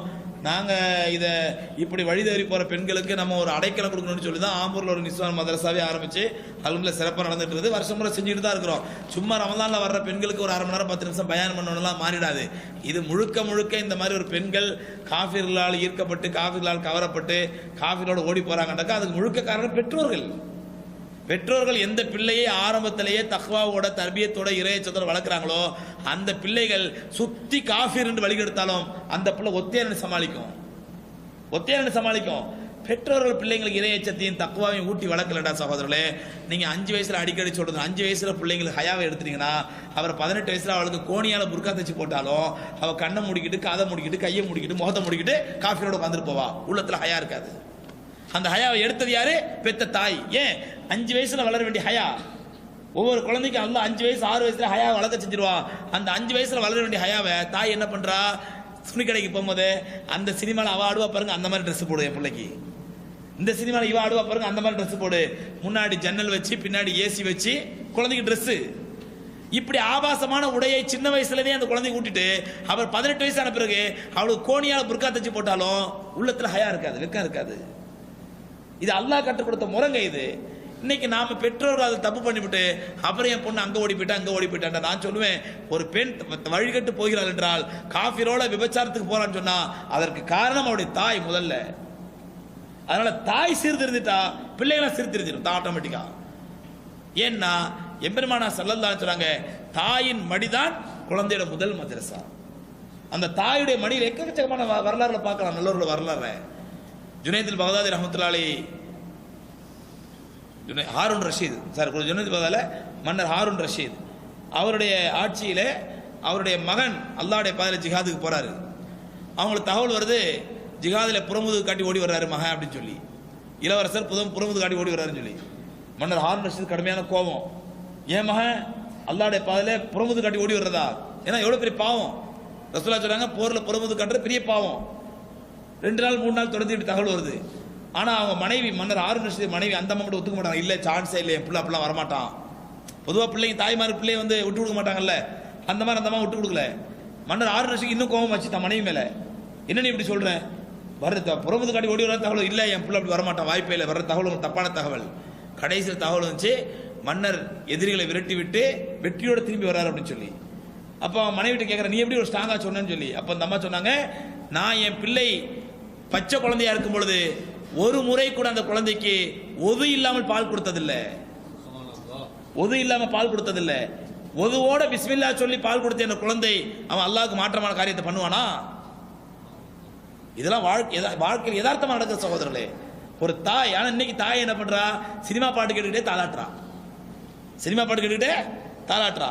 அந்த காலத்துல தாய் தாளாட்டும் பொழுது லா இலாஹா இல்லல்லாஹ் இதை சொல்லி தாளாட்டுவாங்க அந்த காலத்துல. இன்னைக்கு பாட்டு பாடிட்டு தாளாட்டுறா. அந்த தாளாட்டை கேட்ட உடனே குழந்தை அழுகிற குழந்தை டக்குன்னு நிறுத்திடுது. அது என்ன நினைக்குது? நான் தாய் நினைக்கிறா நம்ம குழந்தை அழுகிற குழந்தை தாளாட்டினா குழந்தை நிறுத்தின்னு நினைக்குது. குழந்தை நினைக்குது நான் பாவம் நம்ம அழுகிறப்ப தாயும் அழுகுறா, பேசாம ஆயிடலாம் அமைதியாயிடுது. அது பாடுறத பார்த்து தாய் அழுகுறான்னு நினைச்சுக்குது. அது சரி, நம்ம அழுகிறப்ப தாயும் அழுகுறா, அதையே அழுவ வைப்பான, அழுகி நிறுத்திடுது. அதனால சகோதரர்களே, பிள்ளை வளர்ப்பு என்பது ஒரு அற்புதமான கலை, ஒரு மிகப்பெரிய அமானிதம். அந்த அமானிதத்தை நாம் முறையாக நிறைவேற்றுவோமேனால் இன்ஷா அல்லாஹ் வருங்கால சந்ததியாவது ஒழுங்கா இருக்கும். இன்னைக்கு முந்தைய சந்ததி குழந்தை வளர்ப்பிலே கோட்டை விட்டதுனால தான் இன்னைக்கு காஃபிகளோட ஓடிப்போட கலாச்சாரம் மிகச்சிருக்குது. இன்னைக்கு எனக்கு திருமணம் நிச்சயமாக உள்ளது. எனது மாமனார் வீட்டில் நிலத்தை விற்றுத்தான் திருமணம் செய்ய வேண்டும் என்றும் அதனால் ஆனால் திருமணத்தின் காரணமாக நிலத்தை விற்கும் பொழுது 4 லட்சம் பெருமானம் உள்ள நிலம் 1.25 லட்சத்துக்கு தான் போகிறார்கள், சிறிது காலம் தள்ளி போடவே இல்லை. என்ன கதையெல்லாம் எழுதிட்டு இருக்காரு. இல்லை என்றால் 1 லட்சம் கொடுத்த நிலத்தை நீங்களே எடுத்துக்கொள்ளுங்கள், திருமணத்தை சுருக்கமாக வைத்துக் கொண்டு விடுகிறேன் என்று கூறுகிறார்கள். எனக்கு தங்களின் ஆலோசனை தேவை. நான் வரதட்சணை வாங்கக்கூடாது என்ற கொள்கை உடையவன். கொள்கிறதா பத்தாது, செயல்படுத்தி காட்டணும். ஏன் கல்யாணத்துக்கு 1 லட்ச ரூபா செலவு? நீ ஒண்ணுமே இல்லைங்க, மக்காப்பள்ளி கூட்டு வாங்க, நீங்க அஜரத் இருக்காரு இந்த மாதிரி எளிமையா நிக்கா நடத்துறதுக்கிட்ட அவர் நிக்கா உதவி வைப்பாரு, தாராளமாக கூட்டுப்பா, நான் வலிமா போட்டுக்கிறேங்க அப்படின்னு சொல்லுங்க. மாமனாருக்கு எந்த செலவு கொடுக்காதீங்க. மாமனாரை வச்சு அவர் என்னைக்கு விற்கிறார், அப்போ 4 லட்சம் 5 லட்சம் விற்று இடத்த நீங்க இடத்த விற்கிறது நீங்க ஒத்துழைக்காதீங்க. நீங்க ஸ்ட்ரிக்டா சொல்லுங்க, பட்டு படாம அப்படின்னு சொன்னா வேலைக்கு ஆகாது. நான் முடியவே முடியாது அப்படின்னு ஸ்ட்ரிக்டா சொல்லுங்க. அல்லாஹ் இன்ஷாஅல்லாஹ் உங்க வாழ்க்கையிலும் பரக்கத்தை கொடுப்பான். எனது முஸ்லீம் நண்பர் கூறினார், அல்லாஹ் மனிதர்களுக்காக இந்த உலகத்தை படைத்தார், ஆனால் அதை வேண்டுமானாலும் அனுபவித்துக் கொள்ளலாம் என்று கூறினார். எனது கேள்வி என்னவென்றால், அதிகமான பாவங்கள் செய்து அதற்காக அல்லாஹ் மன்னிப்பு கேட்டு பெற்றுக்கொண்டவருக்கு அல்லாஹ் மறுமையில் எத்தகைய கூலியை கொடுப்பான், மற்றும் அல்லாஹ்வின் அச்சத்தோடு எந்த பாவம் செய்யாமல் மன்னிப்பவருக்கு எத்தகைய கூலி தருவான் என்று விளக்கவும். அதிகமான பாவங்களை செஞ்சு அல்லாஹ் மன்னிச்சுட்டான்டா அவருக்கு என்ன கூலி? ஒண்ணுமே பாவமே செய்யாம அவர் போனார்னாக்கா அவருக்கு என்ன கூலின்னு கேட்கிறான். நான் கேட்கிறேன், அதிகமான பாவத்தை செஞ்சுட்டா அல்லாஹ் மன்னிப்பான் நான் எழுதியா கொடுத்துருக்கான் உங்களுக்கு? அதெல்லாம் அல்லாஹ் மன்னிப்பான். நல்ல பாவம் செய்ய, நல்ல பூந்து விளையாடு, என்ஜாய் பண்ணு, அனுபவி ராஜா, அனுபவிச்சுட்டு அப்புறம் அல்லாஹ்ட்ட அல்லாஹ் சாட்டி எடுத்து அடிச்சாண்டாக்கா இது இவங்களா கற்பனை. உலகத்தில் எல்லாம் நமக்கு அல்லாஹ் படைச்சிருக்கான். இது எப்படின்னா அரபுகளுடைய சிந்தனை. அரபுக்காரங்க பெரும்பாலும் அரபுக்காரன் இப்படிதான், எல்லா பாவம் பண்ணிக்க, அல்லாஹ் மாலிக், அல்லாஹ் மன்னிக்கிறவன். இது அல்லாஹ் மேல திமிரு. உமர் ரலியல்லாஹு அன்ஹு சொன்னாங்க, நாளை கியாமத் நாள் அல்லாஹ் அறிவிக்கிறான், எப்படி ஒரே ஒருத்தருடைய பாவங்களை மட்டும் நான் மன்னிக்க மாட்டேன். இதுவரை ஆதம் அலைஹிஸ்ஸலாத்திலிருந்து இன்னைக்கு வரும் அந்த கோடானு கோடிக்கணக்கான மக்களுடைய பாவத்தை மன்னிச்சிட்டேன், அத்தனை பேர் சொர்க்கவாதிகள், ஒரே ஒருத்தன் தான் நரகவாதி என்று அல்லாஹ் அறிவிப்பானேனால் அந்த ஒரு நரகவாதி நானாக இருப்பேன் என்று அச்சப்படுவேன். ஒரே ஒருத்தனை மட்டும் சொர்க்கத்துக்கு அனுப்புவேன், வேற எல்லா நரகவாதிகள் அப்படின்னு அல்லாஹ் அறிவிச்சானா அந்த சொர்க்கத்துக்கு போற ஒரு சொர்க்கவாதி நானாக இருப்பேனே என்று நான் நம்பிக்கையோடு இருப்பேன்.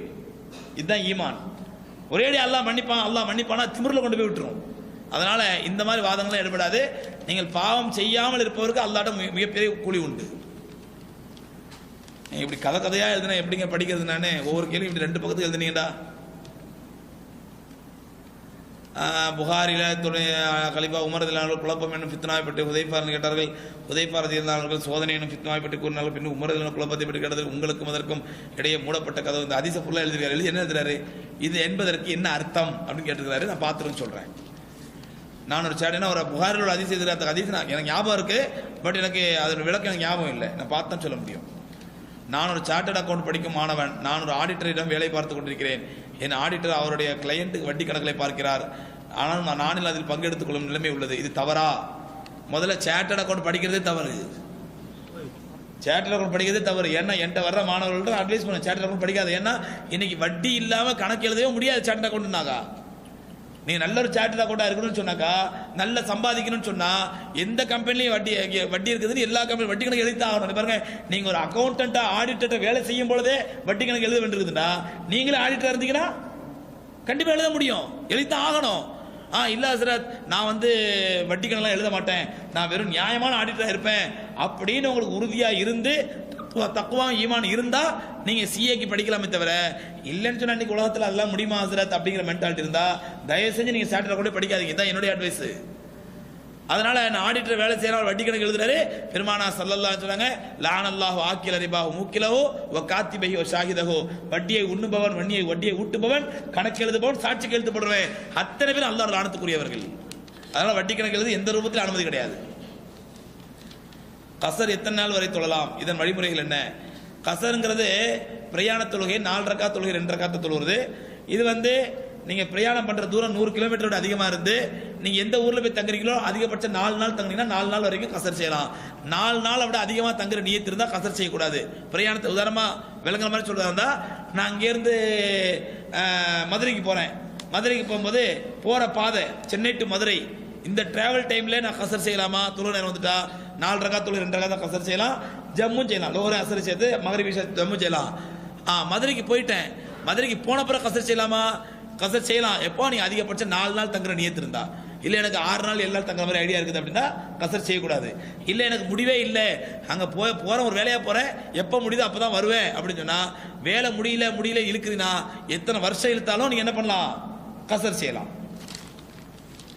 It is difficult to avoid masturbations, please let us know the sin for this act so that at least we would avoid in fear. பெரிய ஹராமுங்க அது. அந்த ஹராம் அல்லாஹ்வால் தடை செய்யப்பட்ட பாவம் உள்ளத்துல பயம் இருந்தாலே போதும். மாஸ்டர்பேஷன் பத்தி கேட்கிறாரு, சுய இன்பத்தை பத்தி. இது ஹராம், அல்லாஹ் ஹராம் ஆக்கிட்டான். இது ஒரு பெரிய பாவம் அப்படிங்கிற எண்ணம் உள்ளத்துல இருந்தாலே போதும். குறிப்பா இந்த மாதிரி பாவத்துல மாட்டிக்கிட்ட இளைஞர்கள் முடிஞ்ச வரைக்கும் தனிமையை தவிர்ங்க. இந்த மாதிரி எண்ணங்கள் வரும் பொழுது உடனே யாராவது நண்பர்களோடவே அல்லது மற்றவங்களோடவே இருக்கிற மாதிரி சூழ்நிலையை உண்டாக்கிங்க. நீங்க தனிமையை தவிர்த்துக்குங்க. அதே மாதிரி டாய்லெட்டுக்குள்ள போகும்போது ரசூலுல்லாஹி ஸல்லல்லாஹு அலைஹி வஸல்லம் சொல்லி கொடுத்த அல்லாஹும்ம இன்னி அஊது பிக்க மினல் குபுஸி வல் கபாயிஸ், யா அல்லாஹ் கெட்ட ஷைத்தான்களை தீங்கி விட்டு பாதுகாவல் தேடுகிறேன் அப்படின்னு நினைச்சிட்டு உள்ள போங்க. துஆ ஓதிட்டு போங்க, இன்ஷாஅல்லாஹ் அல்லாஹ் பாதுகாப்பான். லைலத்துல் கத்ர் அன்று வானவர்களின் தலைவர் ஜிப்ரீல் அலைஹிஸ்ஸலாம் அவர்கள் ஏங்க இப்படி தயவு செஞ்சு கதை பக்கமா எழுதுனா என்னங்க அர்த்தம்? கேள்வி மட்டும் கேளுங்க. இந்த மாதிரி பக்கமா எதனா படிக்க மாட்டாங்க, படிக்க டைம் கிடையாது. ஒரு கேள்வி மட்டும் கேளுங்க. இங்க பாருங்க, இதுவும் அப்படிதான். இவ்வளோ பெரிய பக்கம் அஜ்மல் பெர்ஃப்யூம்ஸ் விளம்பர பேப்பர் எழுதியிருக்காரு. நபி ஸல்லல்லாஹு அலைஹி வஸல்லம் தடுத்த ஒன்றை மக்களுக்கு பாதுகாத்து செல்வது பாவம் இல்லை. இதை பற்றி உங்களுக்கு கருத்து என்னவா? பில்லி சுனியம் இருப்பது உண்மை என்றாலும் அதனால் ஒரு தாக்கம் உண்டு என்பது உண்மை என்றாலும் அதை செய்வது கூடாது, அது ஒரு பாவம் என்று நபி ஸல்லல்லாஹு அலைஹி வஸல்லம் தடுத்திருக்கும்போது போச்சு வந்துட்டார். சகோதரர் பிஜே அவர்கள் அவற்றை செய்து காட்டுமாறு பகிரங்க அறிவு கொண்டிருப்பது. காபிர்களை பார்த்தால் அது மூமின்களை பார்த்தா, அப்படி மூமின்களை பார்த்து அவர் கூறியிருந்தால் அதை எப்படி செய்து காட்ட முடியும்? அவர்கிட்ட கேட்க கேள்விங்க இது என்று வந்து கேட்டீங்கன்னா சவால் விடுறாரு. அவர்கிட்ட பணம் நிறைய இருக்கு பொழுது 50 லட்ச ரூபா தரேன், 1 கோடி ரூபா தராங்கிறாரு. அது அவர்கிட்ட போய் கேட்க வேண்டிய கேள்வி. 11 வயதுள்ள பெண் வயதுக்கு வந்தால் நோஸ் பீஸ் அணிய வேண்டுமா? எத்தனை வயசா இருந்தாலும் சரிங்க, பெண் பருவம் அடைந்து விட்டாலே அவள் தன்னுடைய அழகையும் முகத்தையும் மறைச்சாக வேண்டும். ஜும்மா தொழுகையில் அஜரத் குத்துபா ஓதும் பொழுது முன் சுன்ன தொழலாமா? குத்துபா ஓதும் போது எந்த தொழிலும் தொழக்கூடாது, எந்த பேச்சும் பேசக்கூடாது. குத்துபா மட்டும் தான் காதாழ்த்து கேட்கணும். என் நண்பர் கூறுகிறார், தராவி தொழுகை முக்கியத்துவம் உயர்ந்ததில்லை, விளக்கம் தருக. அது நண்பர்கிட்ட போய் கேளுங்க. ஏன்னா ஷைத்தான் உள்ளத்துல சோம்பேறித்தனத்தை போடுவான். தராவி தொழுதா 20 ரக்காத்து முட்டு வலிக்கும், முதுகு வலிக்கும், கை வலிக்கும், கால் வலிக்கும், இதெல்லாம் எது தொழுதுகிட்டு அதெல்லாம் தேவையில்லைப்பா அப்படின்னு ஷைத்தான் சொல்லுவான். உங்க நண்பர் ரூபத்தில் ஷைத்தான் வந்து உங்களுக்கு சொல்லியிருப்பான். ஆனால் ரசூலுல்லாஹ் சொல்றாங்க, ரமதானுடைய இரவுகளிலே யார் அதிகமாக நின்று வணங்குகிறாரோ அவருடைய முன் சென்ற பாவங்கள்லாம் மன்னிக்கப்படுங்கிறாங்க. ரசூலுல்லாஹ் பேச்சை கேட்கறதா ஷைத்தானுடைய பேச்சை கேட்கறதா நீ முடிவு பண்ணிக்க. சில அத்தையாத்தில் விரலை நீட்டி வைக்கிறார்கள், சில ஆட்டி வைக்கிறார்கள். இதற்கு என்ன விளக்கம்? நீட்ட ஒன்று ஆற்ற ஒன்று போய் கேளுங்க. பல தடவை இதுக்கு விளக்கம் சொல்லியாச்சுங்க. திரும்ப உங்களுக்கு அதாவது சொல்லி எனக்கு நாக்கு தேஞ்சு போச்சு, கேட்டு உங்களுக்கு காது பிடிச்சி போச்சு. மறுபடியும் விரல ஆட்டலாமா, விரல் நீட்டலாமா? ஆயிஷா ரலியல்லாஹு அன்ஹா அவர்கள் தங்கள் தர்மம் செய்யும் தீனாருக்கு அத்தர் தடை கொடுத்தார் என்று கூறினீர்கள். அதுபோல் நாமும் தர்மம் செய்யும் பணத்துக்கு அத்தர் கொடுக்கலாம். தாராளம் தப்பு கிடையாது. ஏன்னா அது அல்லாஹ்வுடைய ஹசானாக்கு போறது. தாராளமாக செய்யுங்க. மனைவியை அடிக்கும் கணவன், அதாவது அதுக்கு என்ன அர்த்தம்? நல்ல உயர்ந்த பொருள்களை கொடுக்கணும் அர்த்தம். நீங்க செல்லாத ₹1 எடுத்து அதில் அத்தர் தடவை கொடுத்தீங்கன்னா, செல்லாத ₹1 கிழிஞ்சு போன நோட்டு அதை எடுத்து அத்தர் தடவை கொடுத்தா அதில் பிரயோஜனம். நல்ல உயர்ந்த பொருள்கள் கொடுத்துடும், மக்களுக்கு பயன் தர மாதிரி பொருட்கள் கொடுக்கணும்னு அர்த்தம் அதுக்கு. மனைவியை அடிக்கும் கணவன்மார்களாங்க அஸ்ஸாமுக்காண்டி இந்த துணி கலெக்ஷன் பண்ண பாருங்க. அஸ்ஸாமுக்காண்டி துணி கலெக்ஷன் பண்ண அப்போ நிறைய மக்கள் அப்படி பண்ணியிருந்தாங்க. எப்படி நல்லா துவைச்சி அயன் பண்ணி நல்ல அத்தர் போட்டு அனுப்பியிருந்தாங்க. சந்தோஷமா இருந்துச்சு பார்க்கறதுக்கு. அந்த மக்களும் விரும்பி கொடுத்தாங்க. அதை கொடுக்க சந்தோஷம் வாங்கி கொடுத்தாங்க. நல்ல துவைச்சி வச்சு அழகான துணி நல்ல பக்காவை அயன் பண்ணி. இன்னும் சில பேர் வீட்டில் இருக்கிற பழைய செருப்பு, பிஞ்சு போன செருப்பு, இது ஒரு கவர்ல போட்டு தர்ம சிந்தனை பார்த்தீங்களா? பழைய துணி, இத்துப்பான துணி, பிஞ்சு போன செருப்பு, இதெல்லாம் கவர்ல போட்டு ஒரு மூட்டையா கொண்டு வந்து வேணாங்க முடிஞ்சு போச்சு சொன்னா அதுக்கு ஒரு போட்டு போயிட்டாங்க. ஓம்பாடு இந்த துணிப்பாடு போ அப்படின்னு சொல்லி. இப்படிதான் மக்கள் இருக்குதான் செய்றாங்க. மனைவியை அடிக்கும் கணவன்மார்களை நீங்கள் திட்டுகிறீர்கள், ஆனால் கணவனை போட்டு அடிக்கும் மனைவிமார்களை பற்றி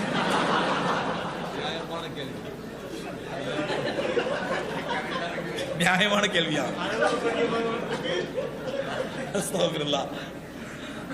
அது செல்லத்தில் அடிப்பாங்களா? செல்லத்தில் அடிப்பாங்களா இருக்கும். நீங்க அதை போய் தப்பா நினைச்சிட்டீங்கன்னா அது கணவனை போட்டு அடிக்குமா? சாதாரண அடிக்கும்ல, போட்டு அடிக்கும். அதாவது ஒன்னே செல்லத்தில் அன்புல அடிப்பாங்க, அல்லது நீங்க அவங்கள அடிக்க விட்டு பழகிட்டீங்க. அவங்கள அடிக்க விட்டு அடி வாங்கி பழகிட்டீங்க. அவ்வளவுதான் அவங்க தலைநப்பி நசீப். அவ்வளவுதான். ஒரு கதை சொல்லுவாங்கல்ல, அண்ணன் தம்பிக்கு 2 பேர் கல்யாணம் முடிச்சாங்களா? ஆமா, அந்த 2 பேர் கல்யாணம் பண்ணி அக்கா தங்கச்சி. அண்ணன் வந்து அக்கா கல்யாணம் பண்ணிருக்காரு, தம்பி வந்து தங்கச்சி கல்யாணம் பண்ணிருக்காரு. கல்யாணம் பண்ணி 2 பேரும் வேற வேற ஊருக்கு போயிட்டாங்க, வெளிநாடுகளுக்கு போயிட்டாங்க. ஒரு 5-6 வருஷம் கழிச்சு 2 பேரும் ஊருக்கு சொந்த ஊருக்கு திரும்ப வர்றாங்க. பார்த்தா அண்ணன் மனைவி அண்ணனுக்கு அப்படி பயந்து பணிவிட செய்யறா. அப்படின்னு நிக்கிறா, அப்படி பயந்து நடுக்கிறா. தம்பி மனைவி பார்த்தா இந்த மாதிரி கேசா இருப்பா பொழுதுருது.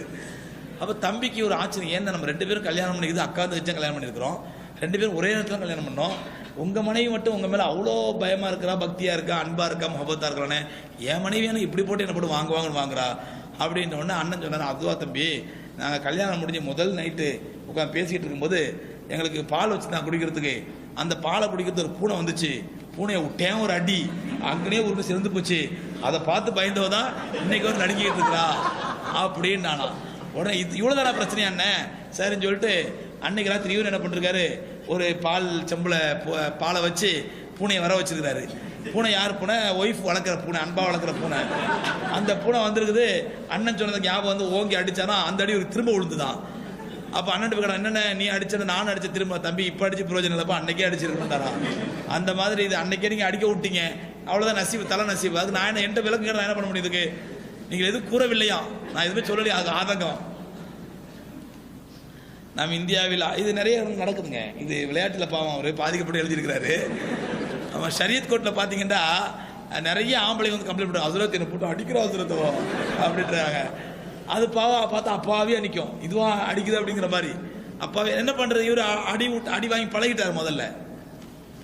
நம் இந்தியாவில் ஆட்சியே சரியில்லை, தமிழகத்தில் லேடியும் டெல்லியில் கேடியும் உறுதி. என்ன எழுதியிருக்காரு? எதுவும் செய்வார்கள் நம்பிக்கை இல்லாமல் போயிட்டுது, அதனால் இந்த நாட்டை விட்டு வெளியே செல்லாமல் நினைக்கிறேன். எந்த நாட்டுக்கு போகலாம் நீங்கள் சொல்லுங்கள், முடிந்தால் நீங்களும்.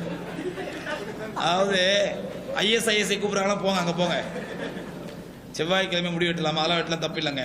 ஹவு டு ரெடியூஸ் ஸ்ட்ரெஸ், மன அழுத்தத்தை குறைப்பது எப்படி? ரசூல் அல்லாஹ் சொல்றான், அலா பி திக்ரில்லாஹி தத்மைனுல் குலூப், அல்லாஹ்வுடைய திக்ர்கள் மூலமாக தான் மன உள்ளங்கள் சாந்தி அடைங்கிறான். மென்டல் ஸ்ட்ரெஸ்ஸை குறைக்கிறதுக்கு ஒரே வழி அல்லாஹ்வுடைய திக்ர். அல்லாஹ்வுடைய திக்ர். நீங்கள் யோகா செய்யுங்க, மாகா செய்யுங்க, மண்ணாங்கட்டி செய்யுங்க, அதெல்லாம் எந்த பிரயோஜனம் கிடையாது. தனிமையில் உட்காந்து அல்லாஹ் திக்ர் செய்யுங்க, அல்லாஹ்வுடைய திக்ர்கள் சொல்லுங்க, அல்லாஹ்வுடைய துஆ செய்யுங்க, உங்களோட பாவங்கள் நினைச்சு அல்லாஹ்ட்ட அழுங்க, உங்களுடைய மன அழுத்தம் தானாக குறையும். மன அழுத்தம் தானாக குறையும். ஆகவே மன அழுத்தம் குறையிறதுக்கும் மென்டல் ஸ்ட்ரெஸ் குறையிறதுக்கும் ஒரே வழி அல்லாஹ்வுடைய திக்ர் தான். இன்னாலில்லாஹி என்ற துவா பிற மதத்தார் இறந்தாலும் ஓதலாமா? முதல்ல இன்னாலில்லாஹி இன்னா இலைஹி ராஜிஊன் மௌத்துக்கு மட்டும் ஓதுறதுக்கு முதல்ல என்னத்தை மாத்துங்க, தப்பு அது. இதா அசாபத்துக்கும் முசீபத்தும் காலு இன்னாலில்லாஹி இன்னா இலைஹி ராஜிஊன். அல்லாஹ் குர்ஆன்ல சொல்றான், எந்த முசீபத் வந்தாலும் சரி இன்னாலில்லாஹி ஓதுவாங்க, எந்த கஷ்டம் வந்தாலும் சரி. உங்களுடைய முஸ்லீம் அல்லாத நண்பர் ஒருத்தர் இறந்துட்டாரு, நீங்க இன்னாலில்லாஹி ஓதலாம், தாராளம் ஓதலாம். அது உங்களுக்கு முசீபத்தா இருந்தா, அது ஒரு கஷ்டம் வந்து தாராளம் ஓதலாம், தப்பு கிடையாது. அதனால வந்து இன்னாலில்லாஹி இந்த மௌத்துக்கு தான் ஓதணும், மற்றது ஓதக்கூடாது. நண்பர் ஒருத்தர் அப்படிதான் ஒரு முறை ஒரு நண்பர் ஒருத்தர் வந்தார், 2 பேரும் ஒன்றா வந்தாங்க. அப்போ அவர்கிட்ட சலான்னு சொல்லிட்டு, பா எங்கே போய் உங்கள் அத்தா ஒரு நாள் காணும், ஆளையே காணோம் அப்படின்னு.